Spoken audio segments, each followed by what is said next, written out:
君の言葉繰り返し寝ても覚めてもやまないそっけない君の笑顔が恋しくて星に願うのまた会えるよね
Hello, everyone. Welcome. It is week one here at Unstoppable for Risen, and it's going to be a really fantastic game. We have the Brungulators versus CU Boulder Black today.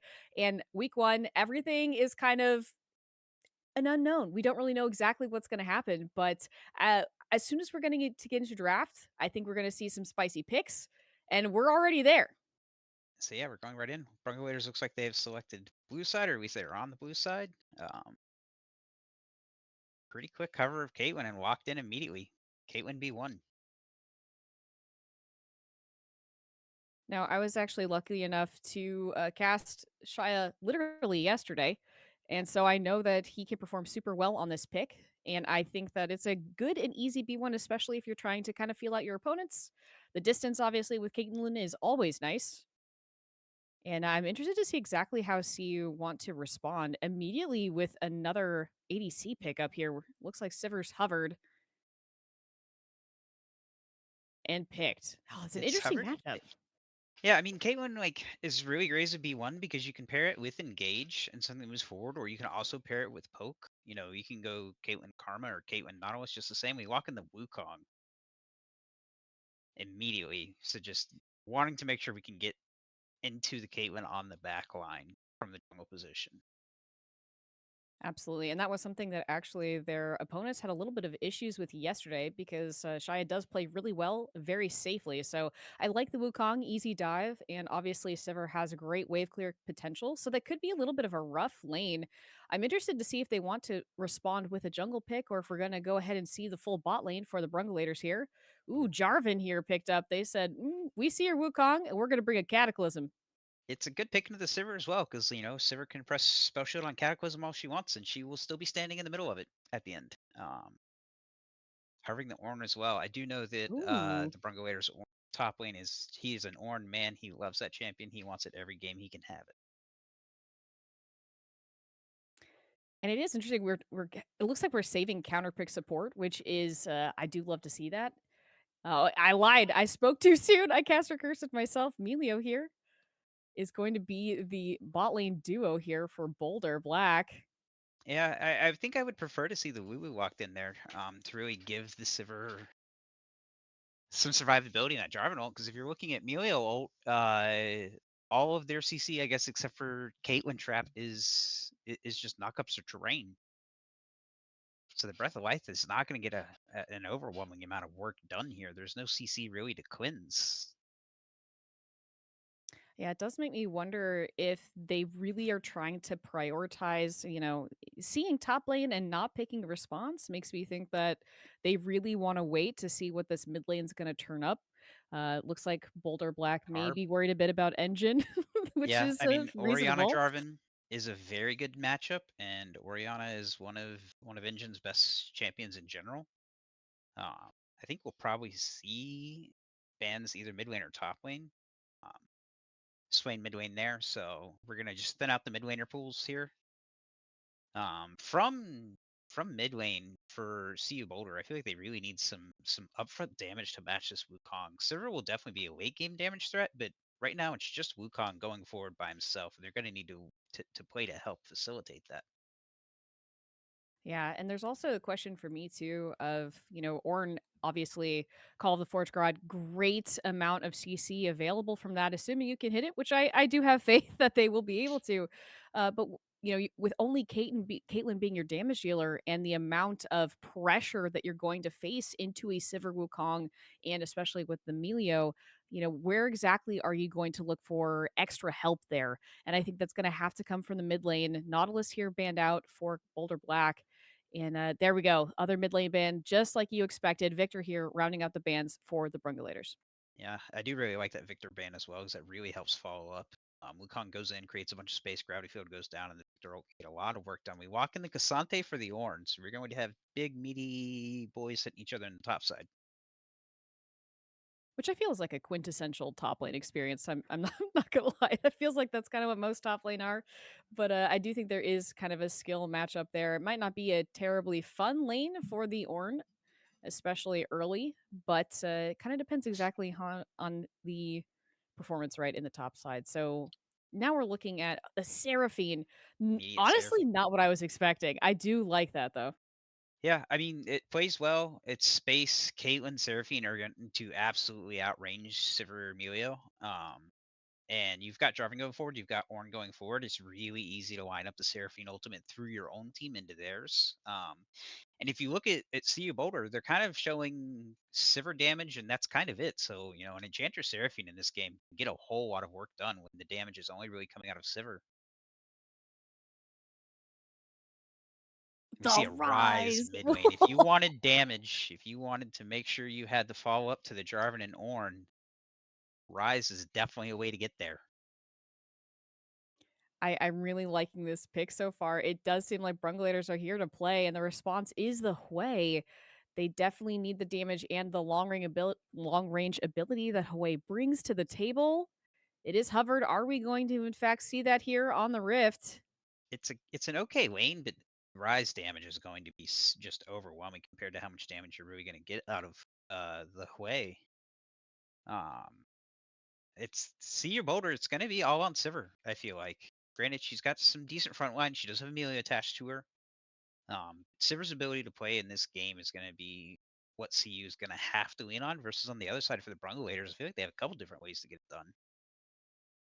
Yeah, there is something interesting. I mean, the fears that can come out of Hwei definitely provide, like you said, the space, a little bit of protection for that back line, especially, with the Jarvan Ornn combination trying to get on top of you. But I do think that there's something about the brawl ability from the Brungulators that just speaks to me, maybe on a metaphysical level. I really like the Rise pick here. I think the CC as well is necessary, especially because, like you said, with Caitlyn alone, traps can only do so much. I do think, and we did see Shaya and Odysseus apparently just had a really good game of it. So I think that they're well prepared here to go into week one, game one here against Boulder Black. And I do like Boulder Black's comp, though. I think there's a lot to be said for the dive potential. I do think that there's a lot of great wave clear, which I think will be a little bit harder, especially late game, for the Brungulators. So, I mean, part of the issue is, can the Brungulators end a game? Yeah, I think that a lot of that will be decided in the early game. The work that this Jarvan can get done pre-6, because Wukong ganks compared to Jarvan ganks don't hit the same pre-6. So what this Jarvan can get done before Wukong really gets to open up out on the map can be a big deciding factor. If he can get a lead bot side or if he can get a lead mid lane, that can go a lot to set them up really well going into the mid game. Absolutely. So we are going to take a very swift break while we wait for spectator delay, but don't go anywhere. I think it's going to be a fantastic game one for the season here for Unstoppable. So don't go anywhere. We'll be back very swiftly.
Hello, everyone. Welcome back. We are on the Rift here for Game 1 of Risen Unstoppable.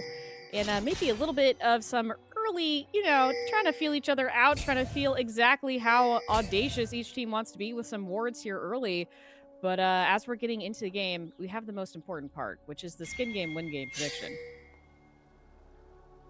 And I have bad news. Yeah, I'm I sorry, agree with the Tweaklater, bad but this is news. not the best Melio skin.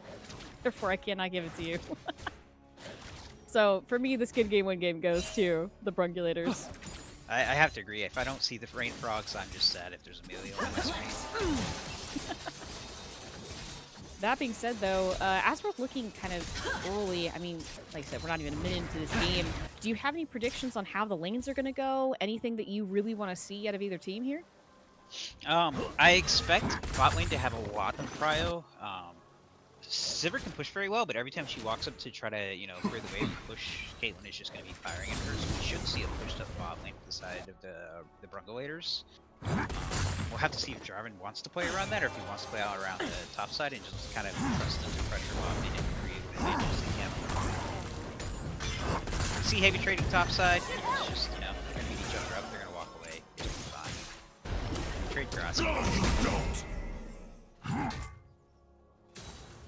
Absolutely. We're seeing, it looks like Brungoat, apologies. I was told in game chat that is the accurate name here of the jungler for the Brungulators, but looks like they may be pathing bot, and like you said, there's so much pressure here early, though. I'm not really sure exactly what a gank from Jarvan could accomplish, but Shaya already really doing well on the CS front. Yeah, I mean, they're just going to pressure the Sivir. The Sivir's going to struggle to last hit under turret. It's not really a comfortable place when you've got a Seraphine and a Caitlyn harassing you in the process. And they're probably just going to trade Seraphine's mana bar for Sivir's health and Melio's mana bar to try to just kind of poke them out, really wear them down in this lane. This is going to be somewhat of a war of attrition. And every auto attack that Sivir takes when she takes to the wave is just a notch in the Brungulator's favor in that pressure.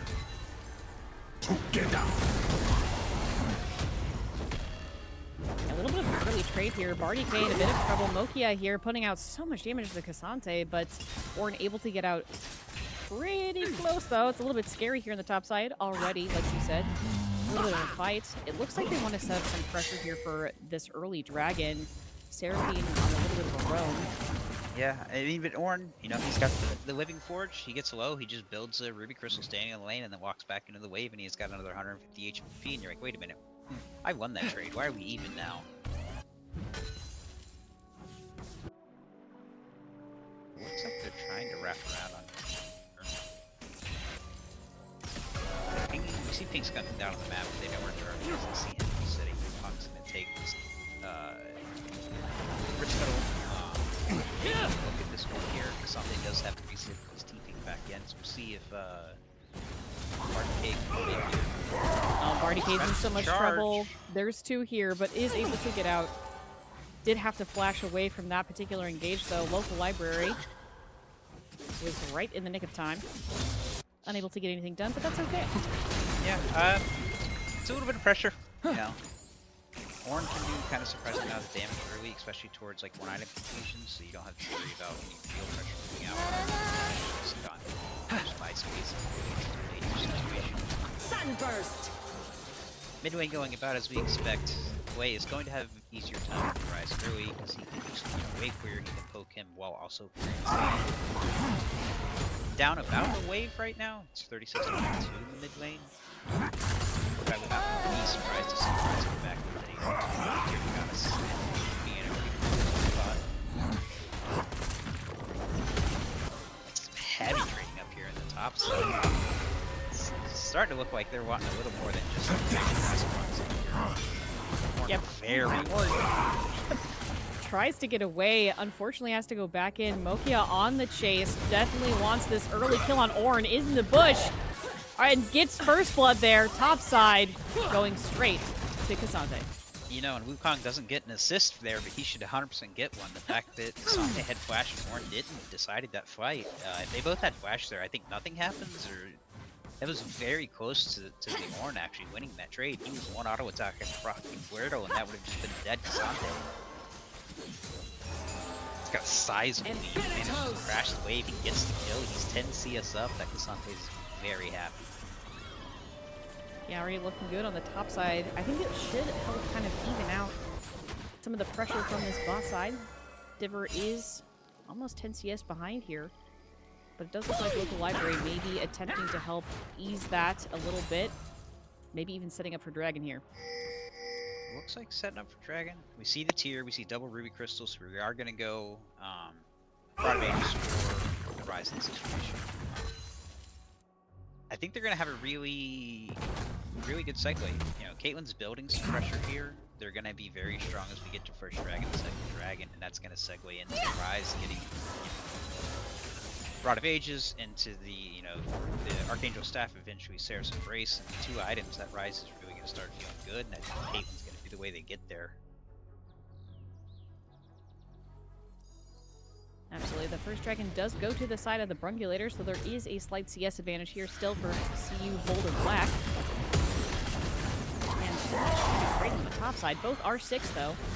And we have a Kindle gem in the Ornn inventory there. It's a little only kind of expect a bombing item either way. We see Wukong here. We have the charge now. Local library is on its way in. Can Barty K get away? Cyclone comes out, and the Ornn is trapped. Local library picks up a kill.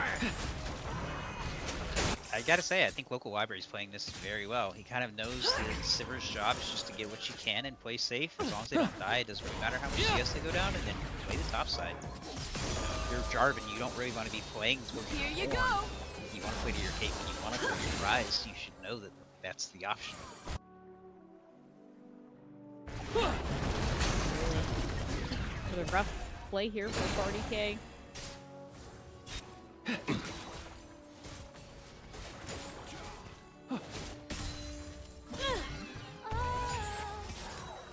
Should be getting the point where Caitlyn should be sitting on their first item here soon.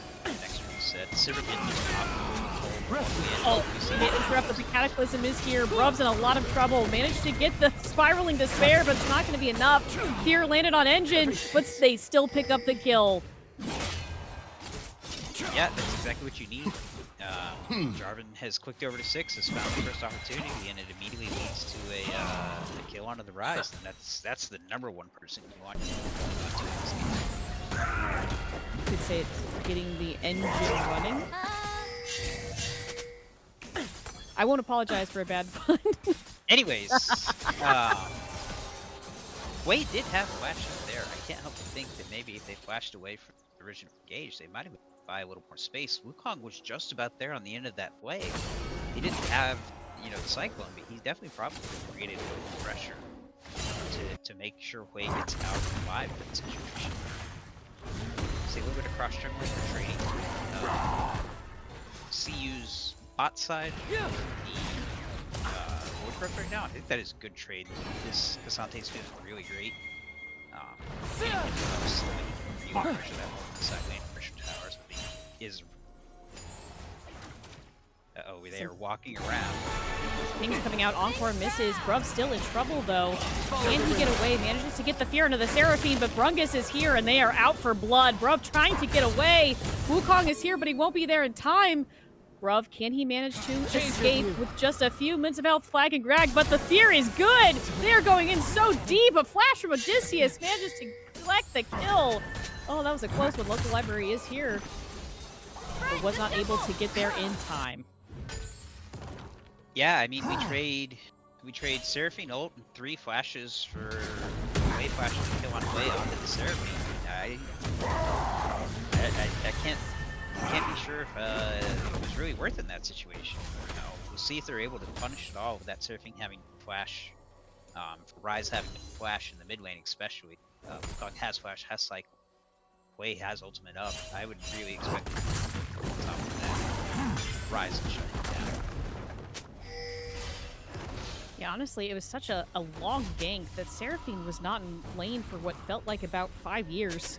Going on a whole tour of the bot side jungle, only to end up in mid lane. And they did have vision, which was a little bit interesting for me. The way you could see that they were on their way, but just could not get out in time.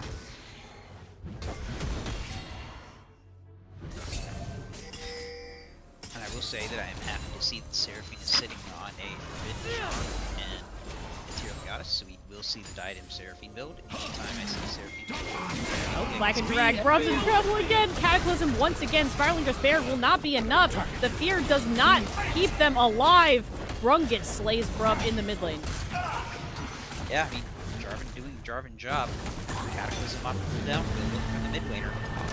Called the Force God in the top lane. Manages to land onto Mokia, who is out of mana. Barty K wants the kill here. Gets the proc onto, oh my lord, Mokia has to run away. Barty says not quite yet. Gets the slowdown, but I don't think it's going to be able to do enough damage, even with the bells. But oh, flashes in and takes a turret shot for his troubles. Mokia gets away barely. Yeah, Asante, you can invest in 2 ganks, like moves up 20-something CS to very near. We just get it's not what you want to see if you're super. Take Dragon on side, 2 dragons up. We're already stacking. Your Caitlyn has Hex Optics. Like, if you're the Brungulators, we are on game plan right now. Despite an early kind of rough time here for Barty K, it looks like they are making so much use of the rest of the map. I mean, Brungus here just seems to be absolutely everywhere with some great repeat ganks, which, I mean, if you are the mid laner, I feel bad for Bruv. Apologies, because that never feels good when you're getting Cataclysmed on repeat, but it does look like local libraries here. Yeah, I mean, a lot of the times when you see Jarvan, you have some expectations, and that kind of is. Your Cataclysm is up, you need to be able to cast it in the next 30 seconds and keep generating pressure.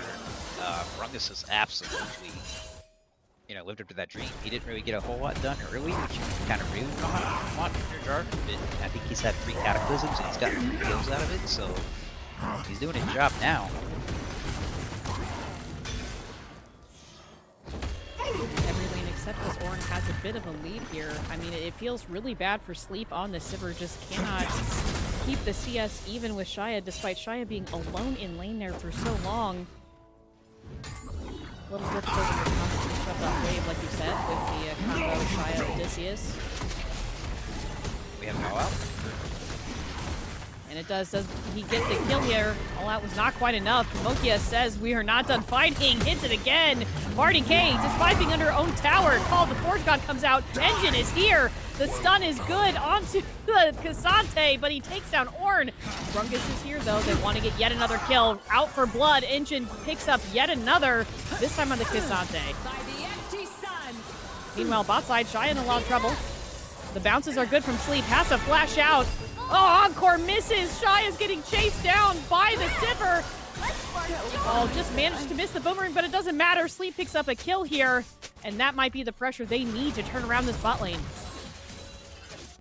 Yeah, I think that Ornn was really playing it in. He knew the Riftwell would come in behind him. The Rise would be able to pick up a kill. I think in the ideal world, Ornn also manages to walk away and doesn't get a kill, but then on the cross map, you get a 2v2, and I think that Seraphine can get a lot more done than Melio can in a lot of cases, but every single one of those cases is entirely skill shots. You know, Seraphine double root misses, the Seraphine ult misses, and Melio's just pressing WE on his ADC. It's a fight you very quickly lose. Absolutely. And I do want to point out, I think almost both summoners for both ADCs were used in that fight, so that was a true all-in there on the bot side as well. Yeah, I mean, it generated a little bit of pressure. The CS lead suddenly evens up. Sivir got cashed out. They got a kill. They're getting 7 more CS on that Cole, so they're going to get essentially another kill's worth of value. And suddenly this bot lane is much more even than what it was. Oh, no, it's not even even. Sivir's got a 600 gold lead, and it's going to go to about 1,000 gold once they get the cash from Cole.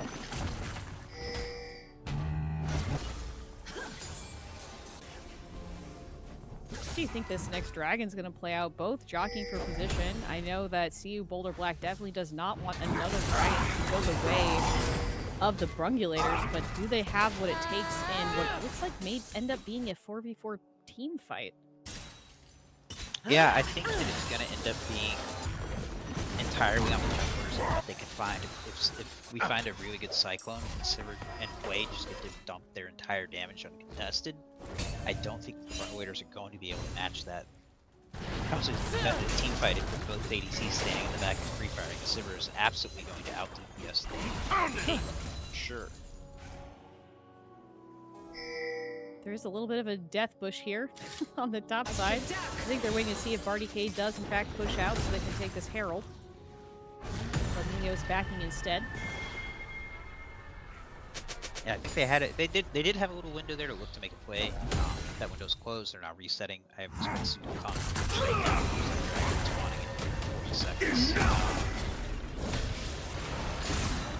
the play does get a little bit more done.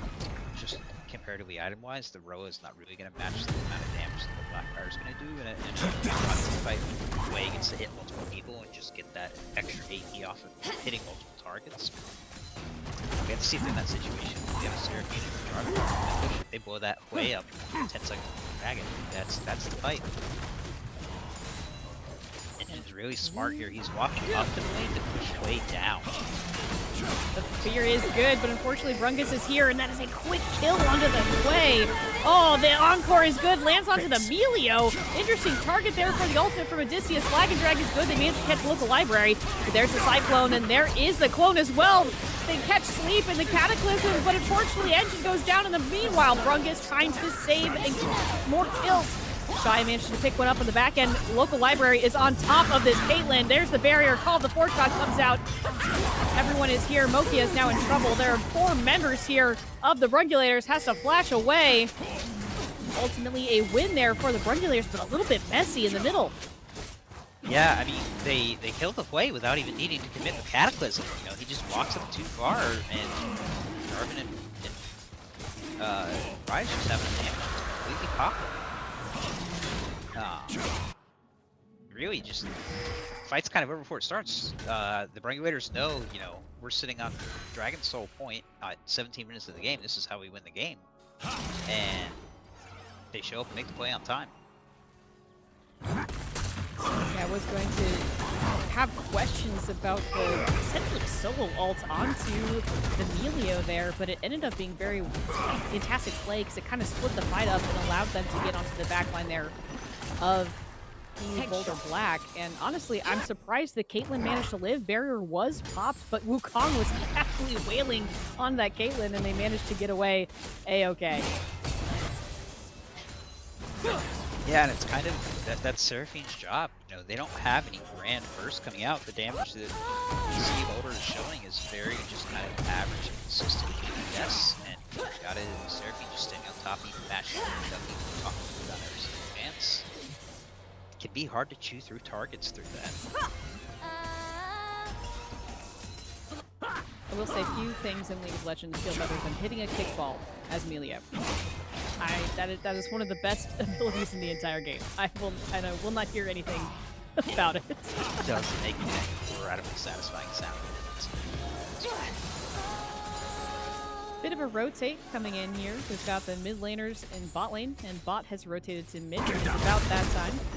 Interestingly, no towers have been taken yet so far this game, and most of them are sitting at about 2 or 3 plates left. Yeah, I think we're going to be in a pretty explosive game state. Less than these two teams right now, but the first team to win a major qualifier is just going to pick up like 2-3 turrets and get a like probably, I would guess, at least 2,000 gold, maybe. Remember the gold here real quick.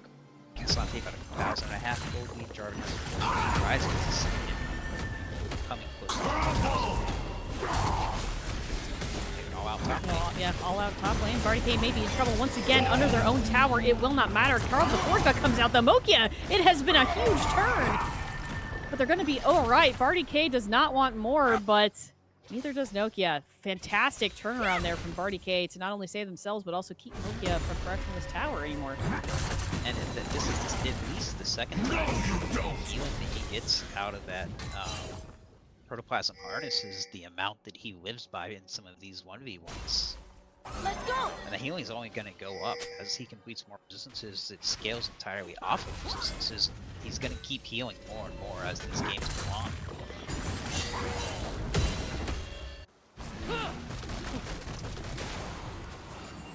Should be pointed, if we're tracking gold times, Brungulators is 10 stacks, and Archangel stack is equal to what the Seraph's embrace for this rise. He is going to absolutely start moving out the pitch.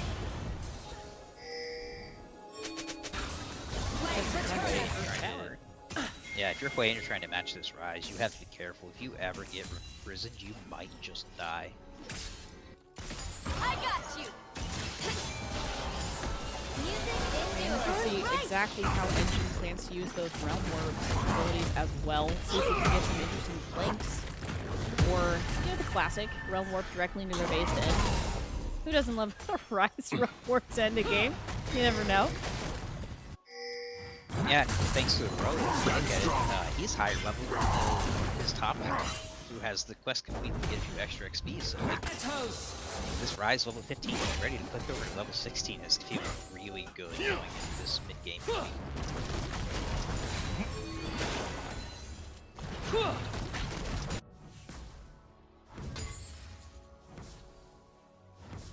So hitting the peak of a kind of even keel state here. 7 to 5 kills here already. Just about 1k gold lead for the side of the Brungulators. Oh, Bruv caught out Engine. I think the Spidey senses were tingling. They knew where he was. Yeah, I think the Brungulators are playing really smart. They're on Dragon Soul. It's spawning in what's now 30 seconds. Altrier later might be in trouble. Yeah, make a play. Oh, fantastic Emilio kickball though. It is now a 3v3. They want this fight. Cassante is here. What are they going to exactly make happen? Fantastic route by Odysseus. That means that the local library is caught out. Manages to turn away. Ace and Hole comes out. Doesn't do a ton of damage there to the Wukong. A little bit of a death push, even though they know they're all there. But who can really walk in to get vision? Meanwhile, on the backside, Barty K trying to get a flank, gets a little bit caught out. And now it's truly a team fight here in the river. Bruv trying to put a lot of damage here on the top side. Near this banana bush. Doesn't quite get it. The dragon has been started. Brunga's keeping it so far locked into the dragon pit. Barty K trying to do a little bit of a body block here, but looks like we're going in. Bruv here Oh, the Cataclysm is good onto the mid laner there, and Bruv is immediately dead. Fantastic encore onto two. Odysseus here trying to keep themselves alive while Moki is all out on the backside. Barty K doing a great job trying to keep Sleep and Treeglader occupied. Double kill for the Jarvan onto the Cassante. Oh, it's a disaster fight here. Realm Warp away. They're trying to get on the backside of this fight. Sleep's in so much trouble. Brungus wants to go in. Barty K also chasing. The Sivir is trying to run away. The on the hunt is not going to be enough. Manages to get away into the jungle. But I think that's going to be a dragon for the side of the Brungulators. It looks like such a good play. Meanwhile, Seraphine's all the way in the top side jungle. Yeah, I mean, it's a 4 for nothing for the Brungulators, because they take the dragons well. I think the way just got really in front of the team. They were really posturing up in this position. We kind of had Jarvan where he felt a little awkward in the dragon pit. And he started to walk out, and then we look up, and Wade just kind of like walks into the enemy team. He got some CC onto Caitlyn. I guess he thought he had the damage. He just dies immediately, and the fight falls apart. Seraphine landed a 4-man ultimate through the team to kind of kill any immediate re-engage from Boulder, and after that, it's just run him down. Rise gets 2 kills, comes back. He has Actualizer now. He will actually just fully one-shot now. He will actualize really? Yes, he will actualize Lee. That was incredible. It looks like almost a little bit of a missed flash because they managed to get out of Cataclysm but got stuck by a wall. Local library here sees Barty K. But Engine is here. This might be a little bit of a fight here. So is Odysseus. Unstoppable comes out from Mokia, but they're walking directly into the enemy team. Encore misses, but Call of the Forge God doesn't. Neither does Cataclysm. They're 2 caught up here. Mokia gets out, but the Wukong is not quite so lucky. Kill for Shia. Push. Yeah, and I think we're just going to be walking straight into the Baron, and Brungulators make a good statement game here in game 1, 12-5. They're up 5k gold, and I think if they close up this game in the next few minutes, they've got to feel really good about this. Moving waters. Yes, and Poke here Sleep on the backside, trying to get a hold of Odysseus and Shia, but the Seraphine shields are a little bit too strong. Engine once again kills Bruv on the top side. Oh man, it's looking a little bit disastrous here for CU Boulder. They literally cannot walk close to this Baron pit. There's just too many shields and too much meat here on the Ornn. The body blocking is too good. Do they want to try and get in for a steal? There's not enough time. That's a blue team Baron. And they just have to walk away. Yeah, I have to imagine that the entire play starts with your jungler being dead. The Baron contest kind of looks really awkward when you don't have a smite anymore.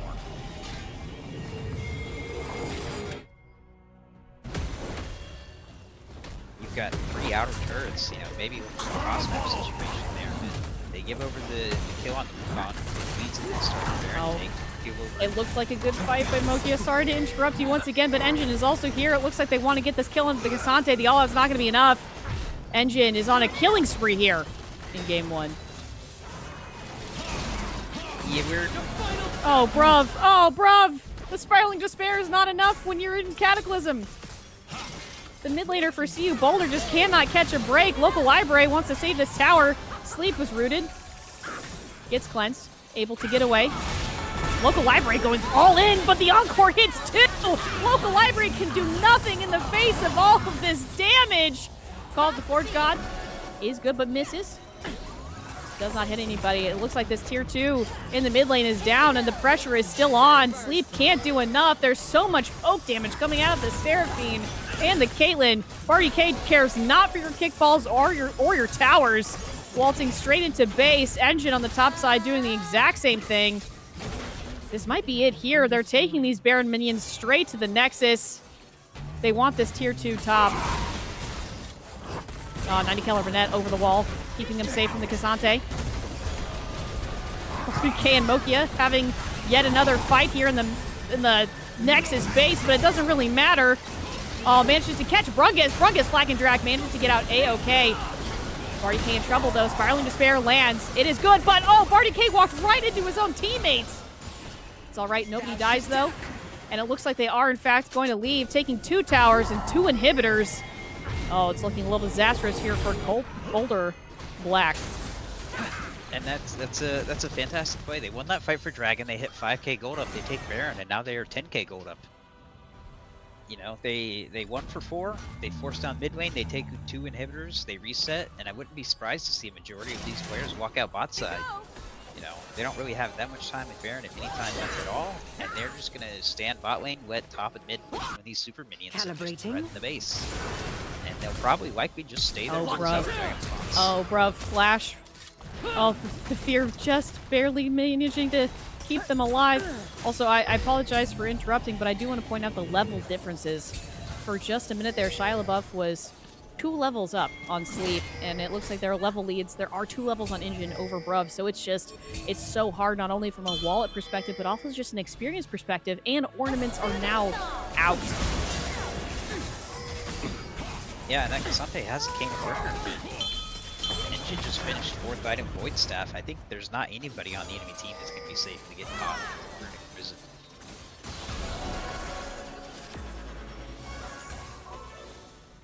I fully expect them to just kind of stand here and siege in these lanes until Elder Dragon spawns, and they don't need to send the entire crew to go down to Elder Dragon. You just kind of sit here, and this is what good teams do. They just kind of suffocate you out of the game. You know, shoving into the supers of the wave. The enemy team just stands a lot lane and shoves that with numbers, and just you lose your jungle, get no vision set up for neutral objectives, and it gets really hard to find angles to get back into the game.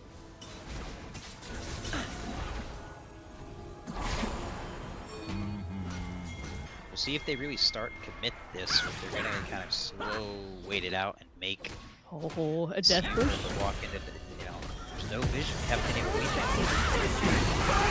And it's good. Catalysm comes out. They managed to catch Mokia in it. Kasante tries to get away, but it's not going to be enough. Engine's on an absolute rampage. Call the Forge God. Already chasing down the rest of the team. Realm Warp into the back line, and it's a disaster. It is an ace for the side of the Brungulators, and I think they just end here. Yeah, I mean, that's exactly what you want to do.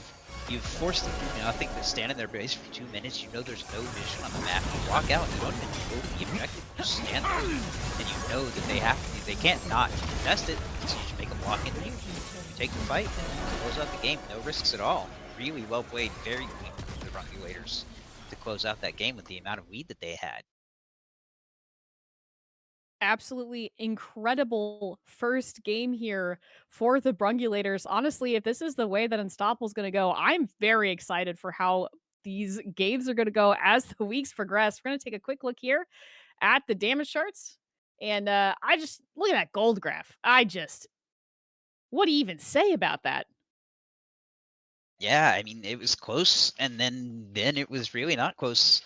That really kind of shows the power of the dragon stacking. You know, they took the first 2 dragons with really not much contest and gave up top side. You know, let Ornn just kind of get beat up a little bit. Took 2 dragons, and now you're in a situation where you just could look at the enemy team and say, "Hey, you have to be here every 5 minutes and fight us, or this one's just the game." And then they take Elders or Infernal Dragon in the game.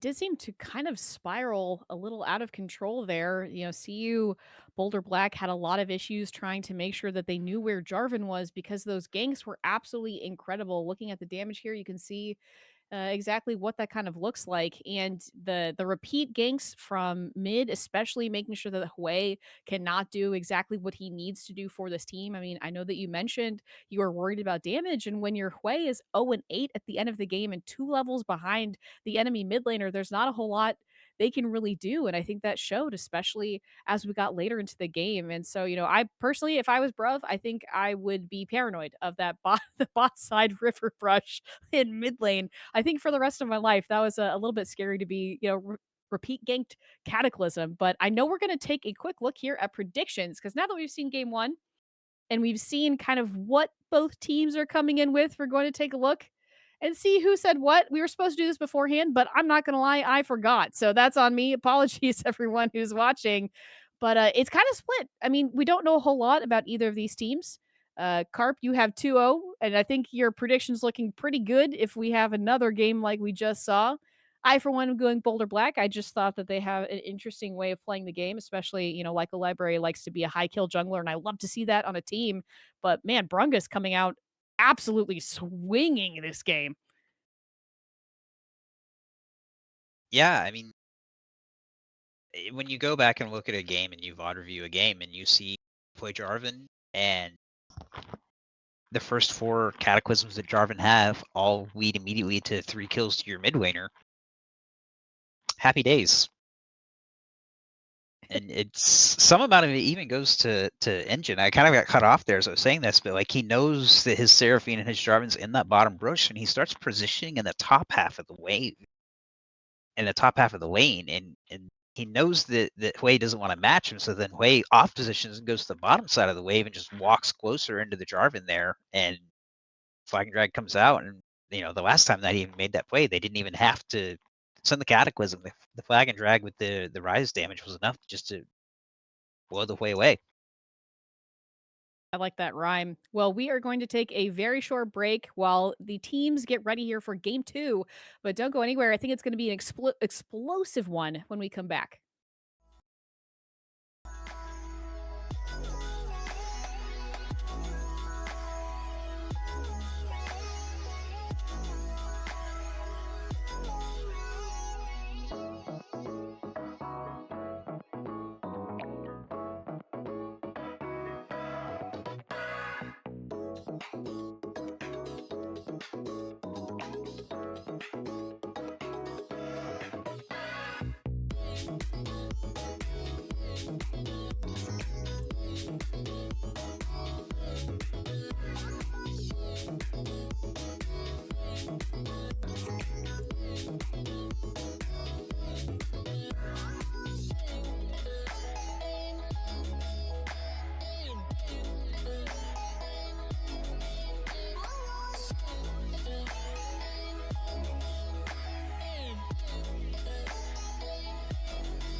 What? Oh yeah, you can hear your text, Mike.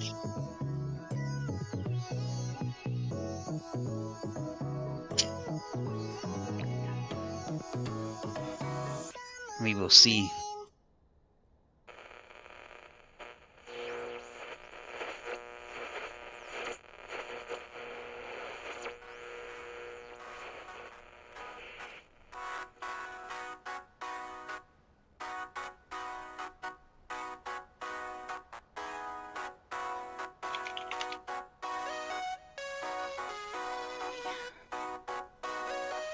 Okay, so do you want me to say where I'm looking before that happens, or what would be beneficial, Brandon? I think it makes sense if we immediately jump to what you're talking about.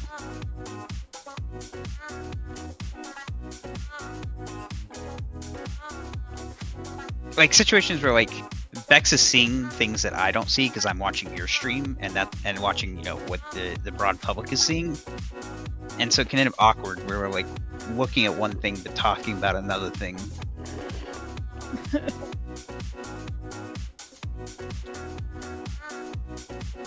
Sorry.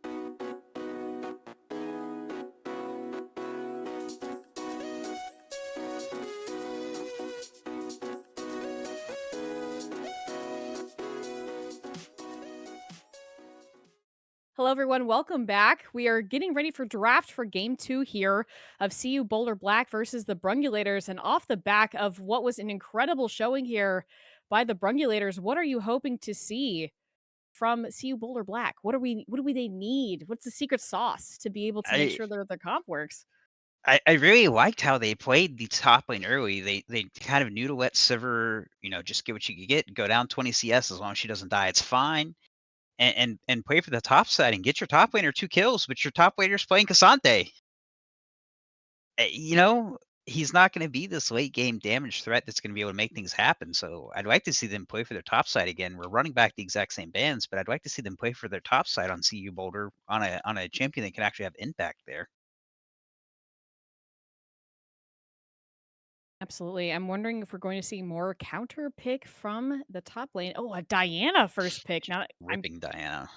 Do you think that's a Diana jungle or a Diana mid? Because I've seen I both recently. think it has to be Diana jungle. I think if you are, um, Bruv in the mid lane, you do not want to be B1ing a very feast or famine champion blind. So I would expect this You to know what? be You make a good jungle. We'll point. see what they followed up with. That's a good point. Blinding B1 jungle is not a strategy that I'm used to seeing, so we'll see exactly how that works out for them. Yeah, just Viego, the immediate answer. Viego Oh, response. Yeah, I mean, we're calling the bluff, dropping the coin and saying you're going to play, this aggressive jungler that's going to look to fight 2v2. Hi, here's Viego. Its champion's got, I think it's like a 53, near to 54% win rate into Diana off the top of my head. So you've already got a good jungle matchup, and then you just click one of the most powerful ADCs on the patch. oh, this is already shaping up. I mean, I know we're only 3 picks in, but oh, if I'm Boulder Black, I'm really concerned about how this is going to play out. I mean, Shaya was so dominant in that lane as Caitlyn, and Yunara is not any easier. And if I'm Bruv, I'm now going to be extra terrified of a Viego showing up in lane because it's going to be very similar to last game with the Jarvan. Oh God, Yeah, this and I is mean, Yunara's really great. One things that Yunara doesn't love playing into is ranged. And well, you played Caitlyn game one. Don't have to worry about that anymore. Take the Yunara. We see the Kai'Sa response, which is interesting. I'm here for throwing down the gauntlet. I'm here for saying, you know what, we're just gonna make sure we have the tools to try to outplay you as soon as you start wanting to look. So I would expect Engage to come in through this Kai'Sa. I wouldn't mind a Rel. I wouldn't mind a. Ooh, we're just gonna take Syndra.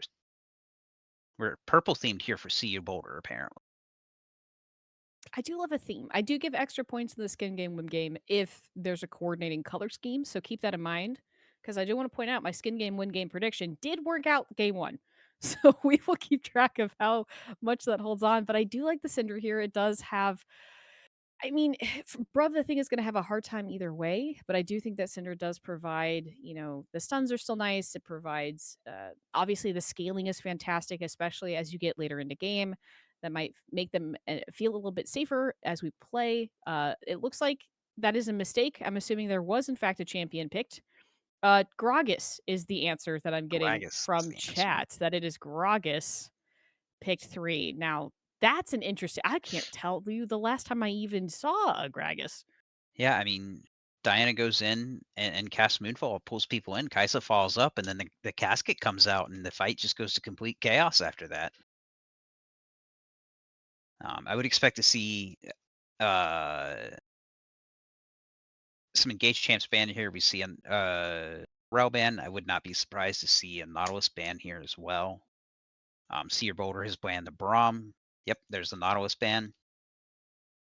So we're saying, we know that we need engage to pair with this Kai'Sa. Let's take out the top 2 options. As soon as you see the Braum ban, you have to think they're thinking Nautilus, so they just answer it with the Nautilus ban. Woo Woo as well, which is a Ooh, great interesting. pick. Because Yunara can kind of play with both. She can enjoy engage to really help her land her damage. She also can enjoy an enchanter to help her heal. I'm gonna expect that And we're gonna see support here. I do think Treeclater, and correct me if I'm wrong, does play a lot of enchanters. So I am kind of expecting to see that. Ooh, Nafiri. Oh, Fury Nafiri mid? I think it is Nefiri mid, and that's a very good matchup for Nefiri because you can immune all of Syndra's damage, and it's really hard to really catch Nefiri. Braum is also a really good answer, and so is Woo. So they're really looking. I think they were planning for that Nefiri bid, the Nefiri pick, and see Boulder just kind of helped them with that situation. Because if you're Nefiri, Braum passive is kind of the very few things that can really get to you that you can't just W away from, and so is Polymorph. So we see that Leona walked in, so we're going to have an aggressive bot side here for sure.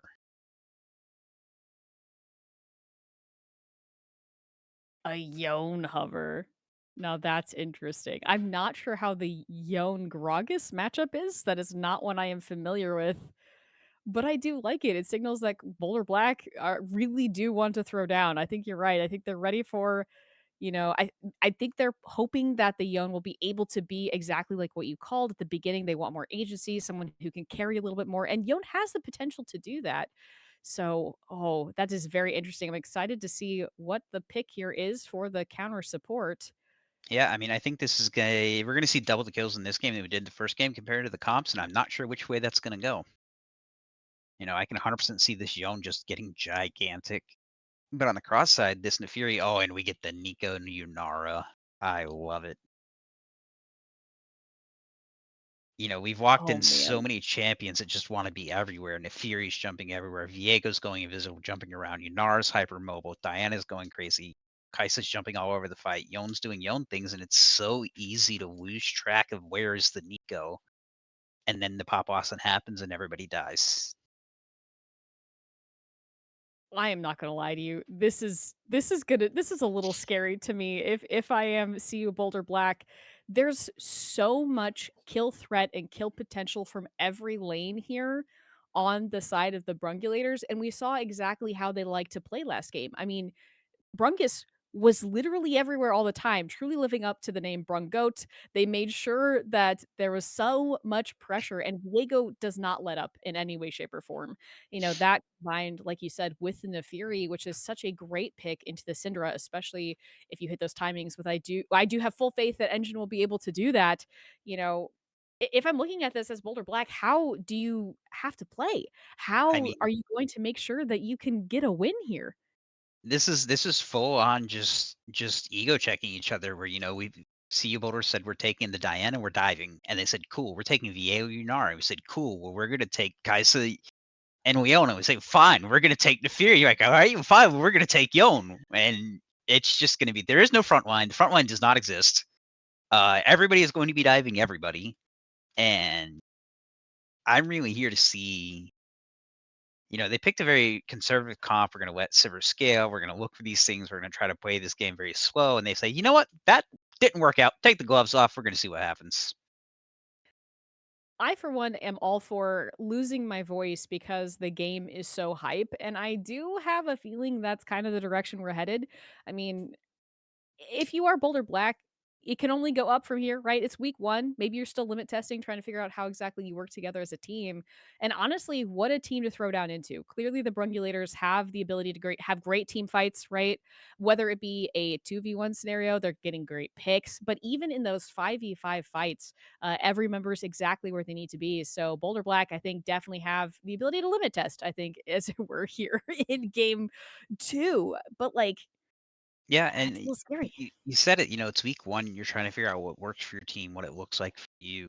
And it takes, it's a good show to recognize, all right, game 1 didn't work out. We're throwing that plan completely out the window. We're going to something completely new, and teams that can do that now and start figuring things out now instead of just being like, all right, well, we'll run a similar comp with a few different picks.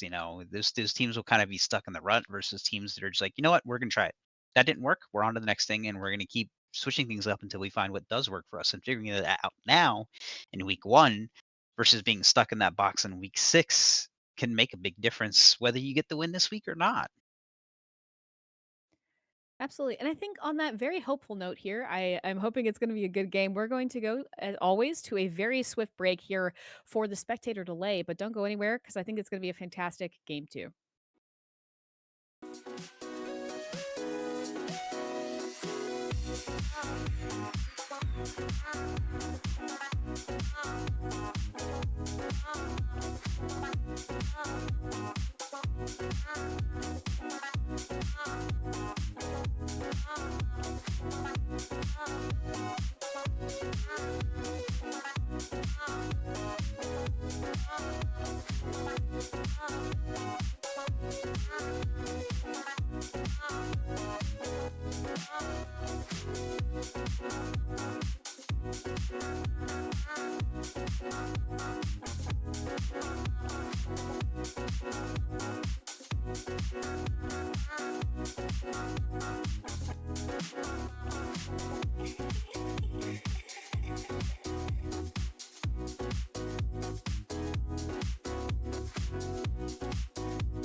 Yeah.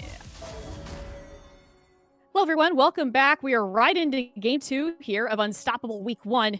And things, once again, little spicy, trying to feel each other out and feel exactly what the energy is like going into game 2 here. And I think it's going to be, I hope it's going to be a brawl. I really do.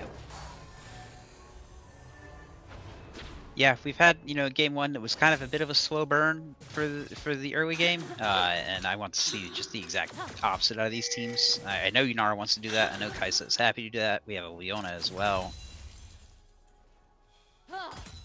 Scrolling through and looking here, I don't see anything odd from either team as far as runes or summoner spells. Seems to be just standard stuff. Yunara does opt for the cleanse, which makes sense because there's about 5 different things you can cleanse. Piercing winds. Yeah, especially if you want to be able to have free reign.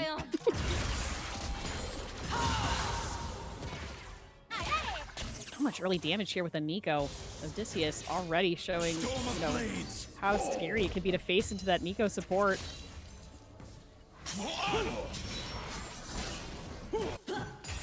Yon takes a really good trade, but eats 2 turret shots in the process. It should be a lot more even than what it ended up being in that situation just because of that.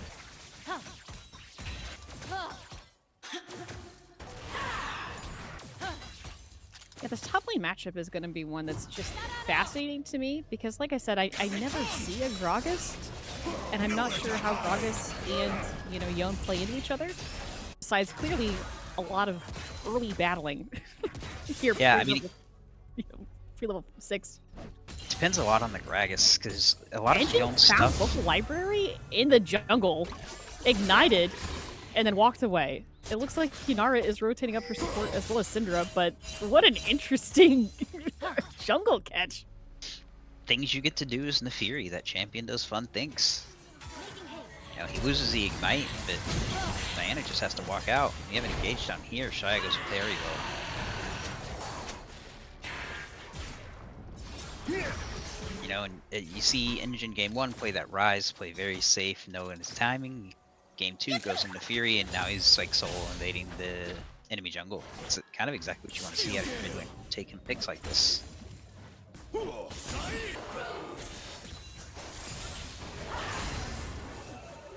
It looks like they're going to walk in. Yep. We're going to see a Brungus double scuttle in the situation. He got the bot scuttle. They're crossing over. Yone is walking down.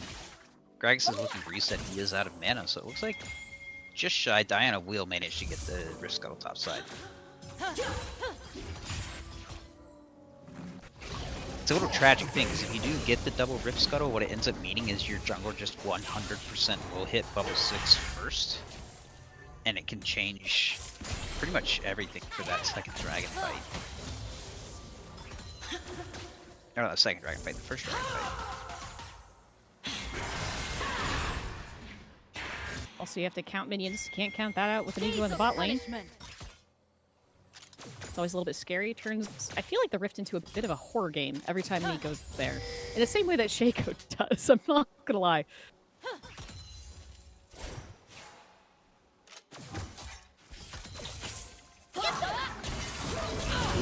Species. Big engage here on the bot side. Odysseus takes so much damage from that engage. It's a fantastic Leona. Zenith Blade, can they finish? No. Both managed to get out with just a little bit of health, but oh, such a right to the wire's edge there. Yeah, I mean, if you ever miss your route as Nico, like, you have to step back immediately, because when they jump on you, you just have no recourse at all. And Leona Kaisa absolutely will pop something.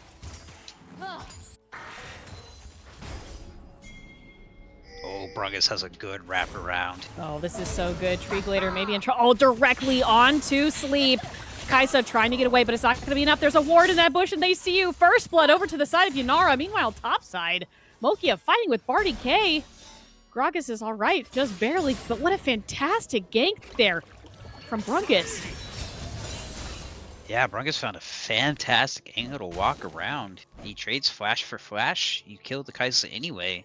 He's getting ready to be level 6, and I guarantee you we will see a regain before that flash timer's up. Engine on the roam. Oh, He's there's going the Hound's for it. pursuit. They go for it, and is enough. Engine picks up a kill there on the Mokia in the top lane. Yeah, Kai'Sa was on a reset. He gets the wave shoved in, and he just kind of gets to walk up for free. Trades his ult for Yon's wife, but he gets Gragas kind of out of an awkward situation. He gets to crash that wave comfortably and gets a good reset off here. Engine really out here just trying to set up both his jungler and his top laner for success in this game. Now, I do have a question for you here, Cart, because we're seeing that there's not quite the same lead here for Shia that there was in game 1. How do you think that's going to play out here as we get a little bit deeper into the game? I think it's going to end up being almost entirely off of Odysseus, because I think that Yunara does have a minor gold lead, just about a gold up in that game, or in that lane, even though they do have the kill. Nearly 20 CS down, but Yunara, when the passive clicks on and you press ultimate, if you have set up to be able to hit people, you are going to just simply kill them.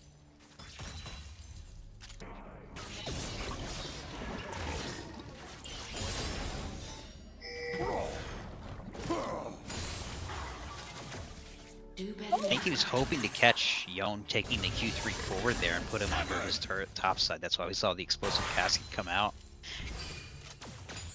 And that's kind of the power of Gragas into Yon. A lot of stuff that Yon does is very telegraphed. You know, if he takes the unbound tether, you know where he's going to go back to. You ult your casket there. If he takes the Q3, he dashes forward, exactly where he's going. You know, same thing if he ults. You know exactly where he's going to land, and use that and kind of Gragas' ability to put down zone control to really manipulate. Oh, Mokia. Oh, the Fate unsealed seals the fate there of Barty K. Kill on the top side. Meanwhile, Engine on the backside, pecking Sleep out around this dragon. But Engine takes so much damage in return from this Kai'Sa, you cannot rule out the ADC here. Sleeps gets away with it, but a little bit of an interesting engage there on the bot side. Yeah, Mokia says, I know you don't have casket, you just missed it. You can't stay here. I still have the fate unsealed, and I'm just gonna commit it onto you. You don't have your main disengage tool to keep me off of you, and you force it into a kill. Meanwhile, on the bottom side, Brungulators start that dragon, and Engine just knows his job. His job is to make sure they cannot contest, and the best way he does that is trade his entire health bar for the Kai'Sa. It doesn't matter if he kills her or not. He pushes her out, she can't stay. The Leona needs to use cooldowns to try to peel to make sure she doesn't just flat out die, and then he just gets to walk away and say, well, I did my job. And maybe he didn't get any gold for it specifically because I didn't get the kill, but that's what the team needed in that game. Oh, Steel Gale! Piercing winds! Nope.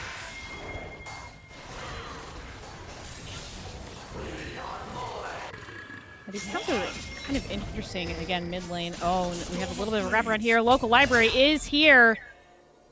They want to go in here on Barty K. Mokia also trying to find this Gragas. I don't know if he's going to be able to get out all right. A little bit of a stun up there. Diana is prepared. Oh, so is Brungus. It's a 2v2 now. The odds are a little bit more in their favor, but Barty K just takes so much damage. It's actually a Pop Blossom. It lands on 2, but it's not enough to save the top laner, and Odysseus is in so much trouble. Mocha goes nearly down, but Odysseus goes down and sets Sleep, meanwhile, in trouble with the real Brungus on the bot side with Jaya. Really well played for Nico there. They walk in as the enemy jungler, and they kind of posture. It really slows down the 2v2. It looks like that Gragas would have been able just to walk out, but then they commit for the play. They start using the Pop Blossom, and they kind of break the illusion, and then Yon and Diana just look at the two of them and say, you're a Gragas with no mana and a Nico. You don't match this damage. I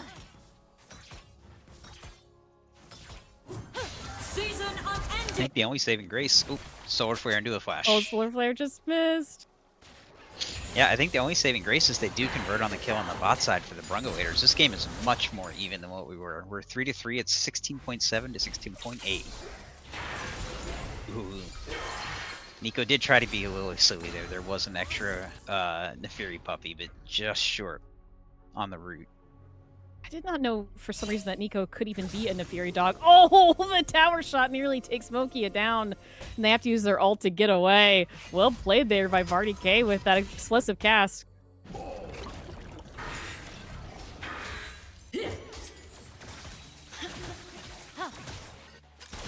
have to see. Yunara is sitting on a completed Kraken Slayer. Kaisa is not on their completed item yet, even though they have a nearly 30 CS lead. There's 2 Viegos. Which one's real? 2 Viegos. Well, they do manage to find the right one. Trieglator managed to get them, but it doesn't matter. Brungus is trying to get out now. It's a little bit of a cluster. They were able to determine which one was the correct Viego by who put down the goop. Yeah, I mean, the name off the top of my head. Tree Raider played that incredibly well, where he recognizes the best way to get his Kaisa out is to CC the Viego and then let Kaisa killer instincts away from the team. Really good, kind of like awareness there of like, hey, I can just walk up to this, press Q on it, and get my Kaisa out for free. Oh, the interrupted back by Barty K. Oh, sorry, that's just so funny. Mokia, I think you might have to walk back just a little bit more, but instead it looks like they want a bit of a fight. Barty K also really low now. Something got interrupted so much back that just feels quite rude. Oh, it misses, and Barty K picks up the kill! Takes 2 turret shots and dies in return! It's a 1v1 on the top side. You know, he crashes the wave. He does go 1 for 1, so it's not maybe as worth, but he does, you know, delay his back there for a very long time.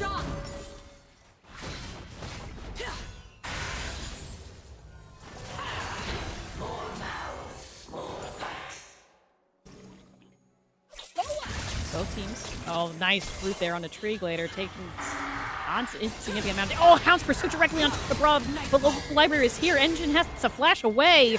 Maybe in a bit of trouble, but Viego is here. So is Odysseus. Oh, it looks like both teams are turning it into a bit of a standoff. Vision's coming down to Throws Dragon.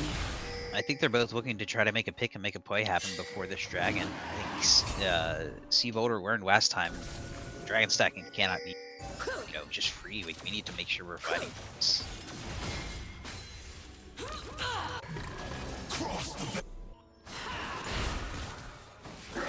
Nice stun there onto Engine. Keeping the Nefiri out of this fight is such a good idea here by Bruv. Able to much more play. Oh, the Solar Flare is good. Lands directly on a Brungus, and they're just obliterated by the Kaisa. Style above Popsial tries to transcend to a win. Local library is in trouble. Sleep is dead. The Ignite is good onto the Diana, but Trieglator comes back in with the Zenith Blade, trying to keep the rest of their team alive, but Engine gets the kill instead.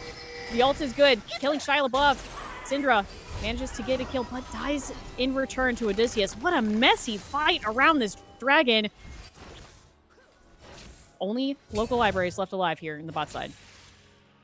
Yeah, we went 3 for 3. No dragon taken. Engine's going to be able to push up this bot lane. Barty K may be in a little bit of trouble here. He should have the explosive cast if he really needs it.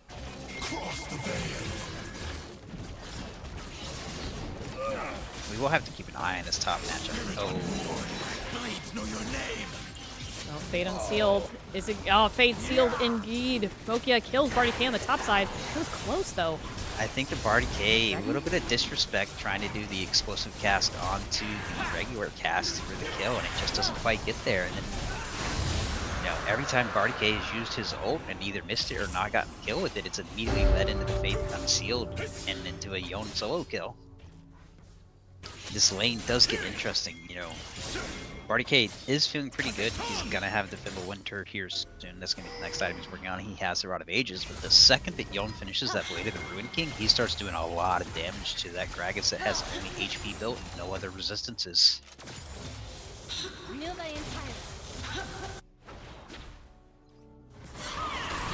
Very similar game state, honestly, to game 1 in some ways. Kills are even, so is gold.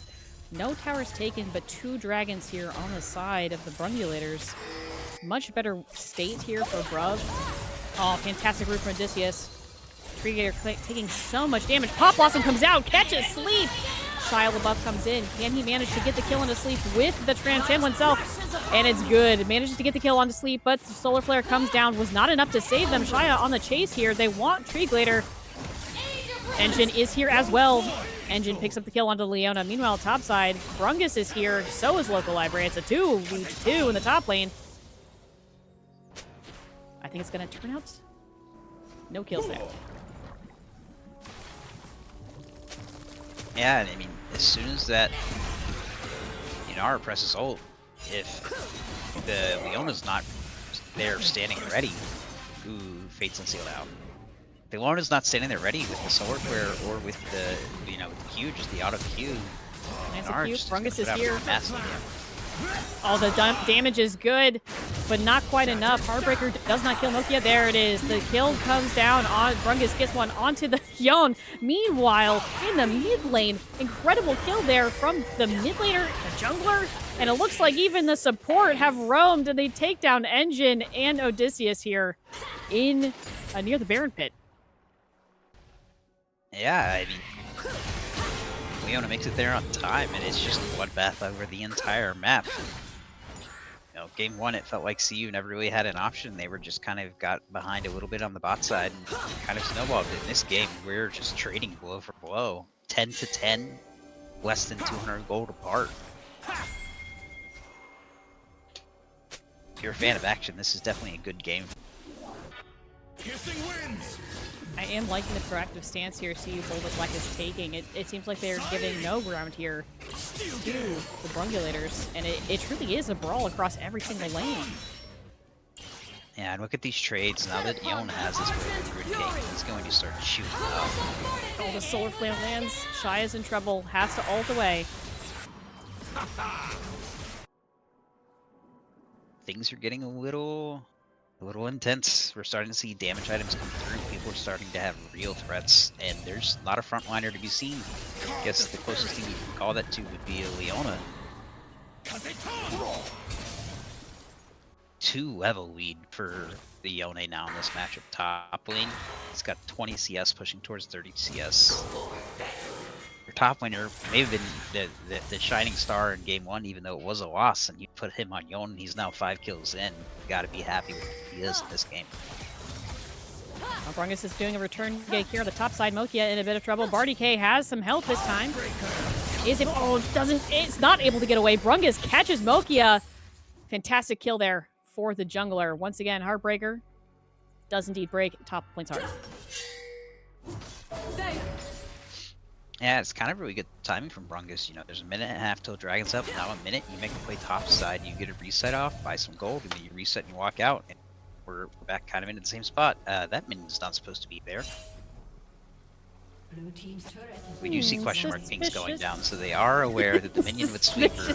Minion.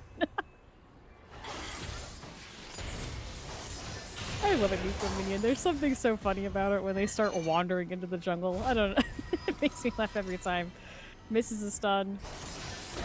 Engine needs to play the safe here. If he gets caught by a scout of the week, he might actually be Oh, dead. walks into 2!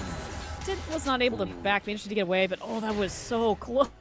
Meanwhile, Costs him his flash Brungus. just before Dragon Soul comes up. That's definitely not good. Meanwhile, oh, the stun is good.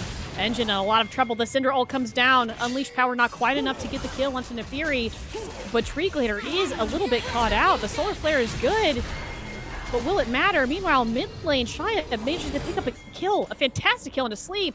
That's the kind of energy you need going into this next dragon fight.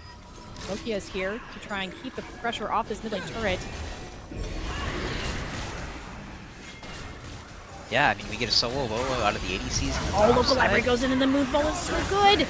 Manages to get the kill there onto the Syndra though. Brungus turns it around. Stun is good. Local library is absolutely caught out. Heartbreaker once again.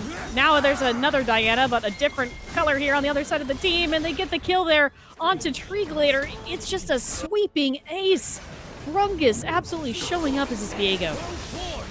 Yeah, I think CU got a little bit disjointed there because Leona was looking to try to back when Diana and Syndra made the play onto the Gragas, and then you realize that Syndra doesn't have the unleashed power. You don't have a ton of damage. There's no Moonfall left. Your ADC's not there. They died mid lane, and suddenly you're just kind of in over your head.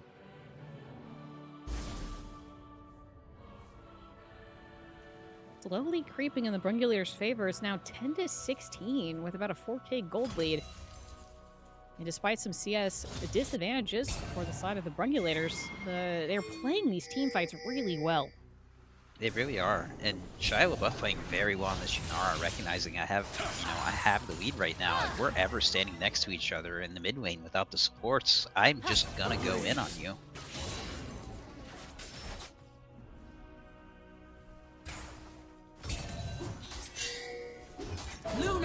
interesting to see. We do have Dragon's Pulse spawning in 4 minutes, and I wonder if we see the Brungulators just know. Oh, Nope, Mokius we is will so not. much trouble. We will not indeed. Brungus is here, so is Mokia, and so is Odysseus. Oh, Mokia is being caught out. They are being chased down. Brungus, oh, absolutely unstoppable here. Picking up yet another kill onto this top laner. Oh, that is the timing is just not great here for the side of CU Boulder Black. Yeah, I mean, they see the ADC bot lane, they see the Leona standing mid lane. They recognize that this is just too far forward. He's not going to have any support, and everybody does a ton of damage on this on both teams, really. And anybody that ever gets caught out in a numbers disadvantage like that is likely probably dead. Oh, Engine trying to escape from the local library. Gets the ignite onto the Diana, but gets away just fine.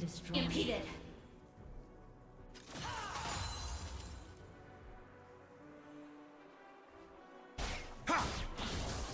We do notice, Diana, we have a Dusk and Dawn, we have another Riftmaker. It'll be interesting to see. We see a chain vest already, or a cloth armor. Oh, we're going to Zanya's Diana. Looking at the enemy team makes a lot of sense. That's a very fed Yon, or a very fed Viego, and a very fed Nefiri, and a very fed Yunara. So we're going to go ahead and start working on armor, get the Zanyas as well, make sure we can try to dive and make some things happen, and maybe outweigh with that stasis moment.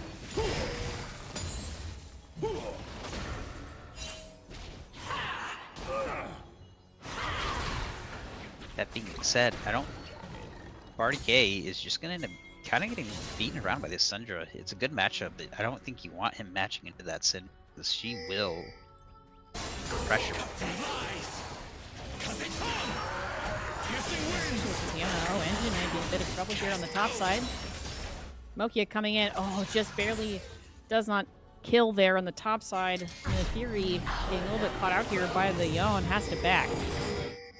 Yeah, I think we might need to fix up some lane assignments here, because I think the Yon will absolutely kill the Nefiri, and I think the same is true for the Syndra if the Gragas just sticks around into him. So I think we need to kind of switch these lanes up and get these players matched back up into the matchups that you want from them.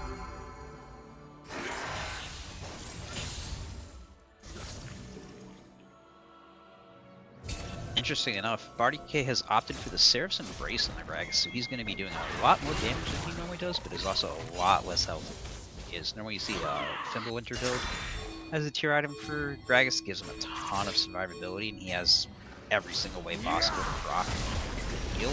We see a Baron start up, there is no vision, they do not know. I think they have to think because they're kind of all running there right now. You've got a Fury, you've got a Yunara, and you've got a Viego. This Baron goes down incredibly fast. Storm of blades. It's gone. They don't even make it in time. Gragas sees Leona bot lane. He saw Leona bot lane, and I think he even saw the Diana showing on the Vision bot lane as he's pressing in this tier 2, and he says, hey, we've got 3 champions, they're essentially ADCs, why don't we go hit that Baron? And 23-minute Baron take with 0 contest. You're going to see Brungulators push out what should be mid and bot lane here. They're just going to press as hard as they can until this dragon spawns.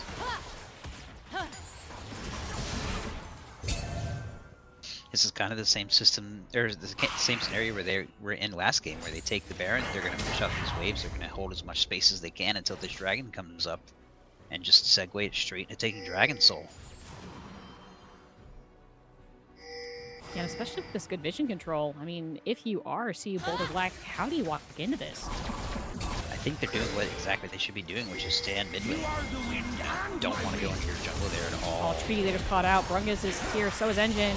Despite this being a 3v4, I don't think it's going to go the way they want it. Pop Blossom hits 4!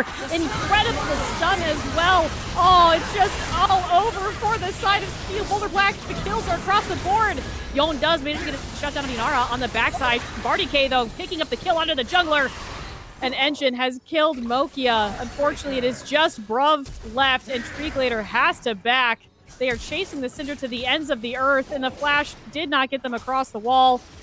Oh, Bruv, you're sitting on a ward. The clone comes out. The stun misses. Odysseus here trying to be a good support and give the kill to someone else. Engine is tier. Oh, and there it is. Barty K gets the kill.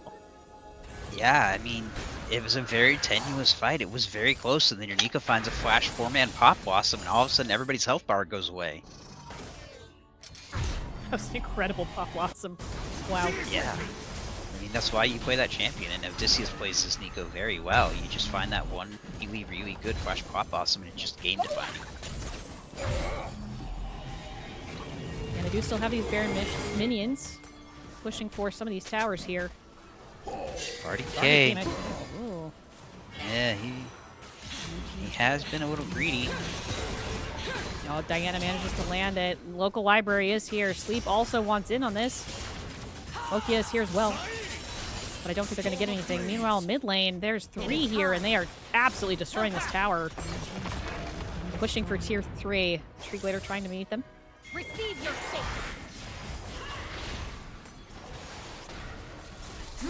This is good, but they're walking into base. The solar flare lands directly on, oh gosh, onto Odysseus. They are immediately obliterated, managing to push them off this tier 3 here. And the Brungulators have to leave. Yeah, I mean, you do get the Nico, you do stop the push, you send 2 ultimates to make it happen.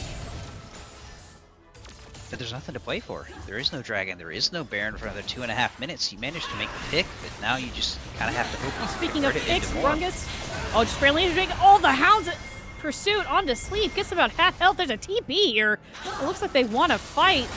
While Odysseus is still dead, Shriek goes all in. Gets a stun on the Brungus. Shriek though, goes down. Shaya gets the kill. Oh, they're going all in. Brungus is just destroying on champions. He didn't even pick the power of the Viego. Godlike currently. Yet another local library goes down. Party K goes golden. They're still on the pursuit, though. Only 2 here alive for the side of CU, Boulder, Black. And there are 4 and a 5th coming here, trying to push for this tier 3. Oh, what an incredible turnaround. They made a TP for that play, but just misplayed it. Yeah, I don't hate the look either. Like, you know the Nico's not there. You know, this is your moment. This is the only time where you're going to have a numbers advantage in this game, probably. But you use the Solar Flare, you use the Fate Unbound. Without those 2 major ultimates, the fight is just so difficult.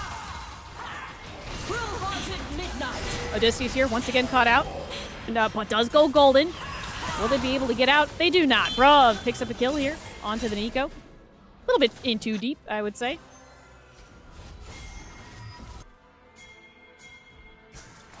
With Baron spawning in a minute and a half, and you have to think that's where the Brungulators are going to be looking. They're never going to be able to close up this game trying to push into a Syndra without the Baron-empowered minions. So I would expect to see resets come out. I expect to see Gragas go bot lane with TP, and everybody else to go either mid or top and start setting up for this Baron that will be coming up soon. Absolutely. And look at the kind of summoner spells that are going to be available here for this Baron, because not everyone's going to have Flash available. Sleep, for one, I think is going to be a big one. So goes Mokia. Meanwhile, most of the summoner spells here aren't going to be available for the side of the Brungulators. They just have a few more tools in their toolbox right now. I think the most key important one is that Nico will have Flash for this Baron. Like, it's just now getting ready to come off the cooldown, so Nico will be able to make the possible Flash Pop Blossom play again. And with Kai'Sa having no Flash, that play gets even scarier, because if she gets caught with the Pop Blossom, it is a very dead Kai'Sa. She does have the Arm Guard now, so she will be able to go golden, but I can't imagine if any CC lands and she goes golden, she's not just CC when she comes out. Storm of Blades. Piercing winds. Steel Gale.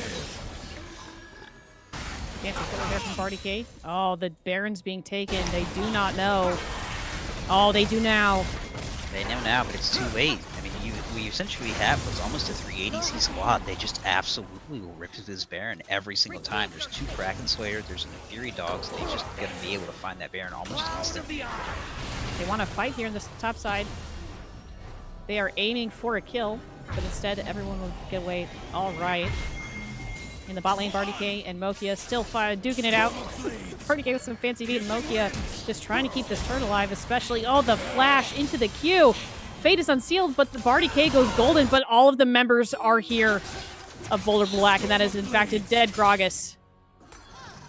I think the key part is that's a dead Gragas only trading Gragas ult for Yon ult. So Oh, the if TP is Brungulators down. look here, it's gonna end up being they have the ability available. I do think the Brungulators make a good call here. They say, all right, we lost our Gragas, we just need to step away. Wait until he comes back and get everybody else back on map at the same time, and not overextend and end up giving up shutdowns and giving up our Baron pressure. That is true. I'm going to point out that is a 700 gold shutdown available for this 8-1 Viego. That's a lot of money sitting on one person. Importantly, Kaisa does finish the Zanyas. You have to be careful. This Syndra, these Scatter the Weeks are starting to land on people, and there is no front line, so anybody that catches damage from the Syndra is losing what looks like to be half their health. Getting a TP from the center into the bot lane, it looks like we're heading for a fight here around Dragon. Once again, Elder has spawned. Engine on his backside looking for an engage. Season unending. I think we thought the enemy team was in there, and we send the Solar Flare into the banana bush, and there's just nobody standing there. Big cooldown down. Oh, that was an incredible stun onto Odysseus, and the pop lost some mist, though. Those are two big things out of the way here. There's a huge root, though. Oh, the Fate Sealed is not enough. Treeglader going down. So does Diana. Sleep immediately gets obliterated there. Oh, it's just so sad for the side of Sea Boulder Black. It is an ace once again. And at this point, the Brungulators have everything they need to win this game. They don't even need Elder. Yeah, and I mean, it's a 5-0 in that fight. The Nico did get stunned out. The Pop Blossom gets interrupted. They don't get that big engage tool, but all of a sudden, when you're looking at that, here comes the Fate Unsealed. You know, and Yon catches 3 people. His team, they've drafted so many ways to engage the fight and so many angles that it doesn't need all of them to hit. It just needs one of them. And that's exactly what we saw there. You know, they dodged the Nico, but then the Yon comes through and the Viego comes through in the damage, and there's just too many angles to be trying to look at. Absolutely Very incredible commanding game 2-0. too. I do want to point out you were correct in your predictions here 2-0 here for the Brungulators. Despite most of that game looking a lot better for CU Boulder Black, by the time they got into mid and especially this late game, there's just it seemed like nothing they can do. There were some really fantastic roams from Engine as well as some incredible ganks by Brungus that just made it seem like the game was unplayable by the time. I mean, once again, The look at that damage gold graph numbers. and the damage. I mean, Yunara nearly 10,000 damage more than Kaisa. You know, the Yon clearly doing 32k damage, but I think probably 80% of that is in hitting Gragas top lane. But yeah, we made it to 20 minutes in an even state.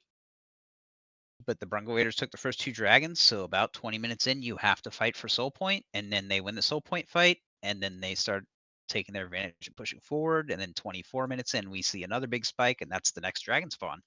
And you can almost time the dragon spawns just looking at the gold chart. Also, I want to put 13K on that Nico. Incredible pop blossoms and incredible roots coming out of that Nico as well. I mean, honestly, it just seemed like the Brungulators had fantastic, I want to say comms. Obviously, I'm not there, so I can't say that for sure, but they were just so well prepared. Those team fights, even if they were down in numbers, this happened multiple times. There was a numbers advantage for CU Boulder Black, but the Brungulators were just playing so well around each other, so well around all of the abilities they had up, and it really did seem like they were just on top of their game. And if this is how they're starting the season, I cannot wait to see where they're going to end it. Yeah, I mean, for a team that's playing, you know, maybe his place in scrims leading into this, but this is their first official comp game together. They are on an impressive level of coordination. I think you could tell that they've clearly put in some work for the trust they have for each other, because they kind of all looked at each other and said, hey, every single one of us is going to pick a champion with some incredible amount of agency and trust that we're going to play it right. And they did. You know, not everybody hit everything every single time, but that's going to happen. But even when things went, you know, even slightly array, other people were picking up the slack, and it was clear this team is ready to 5v5. They're ready to play for each other. Absolutely. So, sadly for CU Boulder Black, not a great showing. Game two, significantly better though than game one. I mean, what kind of advice would you give for them moving forward? How would you expect them to kind of adjust their drafting or their play? I wouldn't be too worried if I was, CU Boulder. You tried something game one and really didn't work out. You went to the complete opposite side of the spectrum, and that game was competitive and was very even 20 minutes in. I think it's clear when they draft agency, they definitely, I think, maybe give their top laner more ability to really do damage and be relevant in these team fights. It shows. Some of those fate seals were fight saving for that Yone, and I think that game went as well as it did because the Yone was able to get so much work done. Absolutely. Well, GG's here to the Brungulators. Fantastic showing in Unstoppable Week 1. Make sure that you stay tuned. There are many seasons that are just starting and more risen to be had. So be sure to keep an eye out. Make sure you turn your notifications on. And we will see you again soon. Thanks for joining us here. See you guys next time.